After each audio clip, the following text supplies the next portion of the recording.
Merci, Madame le Président, Monsieur le Commissaire. Il faut déplorer que l'intolérance envers les religions se renforce. Même en Europe, des chrétiens sont persécutés, des églises chrétiennes sont incendiées et profanées. En Ukraine, l'Église orthodoxe ukrainienne affiliée au patriarcat de Moscou vient d'être interdite. En raison notamment d'une immigration illégale massive, l'antisémitisme redevient un danger pour les communautés juives en Europe. Certains, surtout de gauche, cachent leur antisémitisme sous une argumentation anti-sioniste. Soyons clairs, tout antisémitisme est inacceptable. Ce sont les valeurs judéo-chrétiennes qui ont façonné l'Europe et créé la base de notre liberté. La tolérance religieuse est une valeur fondamentale de l'Union européenne. Ceux qui s'y opposent, ceux qui renient notre histoire, ceux qui attaquent des croyants, ceux qui s'opposent au libre exercice des cultes et ceux qui se proposent d'imposer une autre culture à l'Europe chrétienne se heurteront à notre détermination de défendre nos valeurs et notre liberté. Je vous remercie.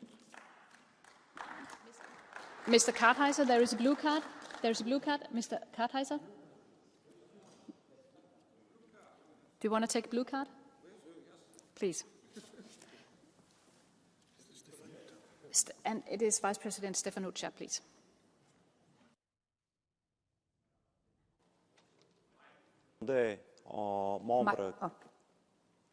Je voulais juste demander si, dans ses yeux, il y a un lien entre ce qu'il dit en ce qui concerne l'Église orthodoxe russe en Ukraine et la liberté de religion, ou peut-être il y a des doutes en ce qui concerne le fonctionnement de cette institution dans la faveur de l'État russe dans un conflit de guerre. Monsieur, mon collègue, excusez-moi, mon cher collègue, je ne connais pas votre nom, mais ne vous sentez pas offensé par cela, je vous en prie. Je voudrais tout d'abord vous dire que même dans un contexte de guerre, je crois que la liberté de religion doit être assurée.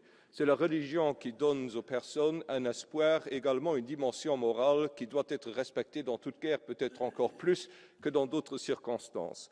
Deuxièmement, en ce qui concerne l'Ukraine, je dois vous dire qu'il y a beaucoup de soucis en ce qui concerne les droits de l'homme. Nous en parlons peu dans cette enceinte-ci, mais l'Ukraine n'est malheureusement pas un État de droit tel que nous voudrions qu'elle soit, alors que nous disons toujours qu'elle est là pour défendre les valeurs pour lesquelles l'Union européenne veut s'engager. Ce n'est malheureusement pas toujours le droit. Et troisièmement, je vous dirais que cette interdiction d'une Église a été vivement critiquée par les défenseurs des droits de l'homme, y inclus dans le Congrès américain. Je vous renvoie à ces discussions. Merci.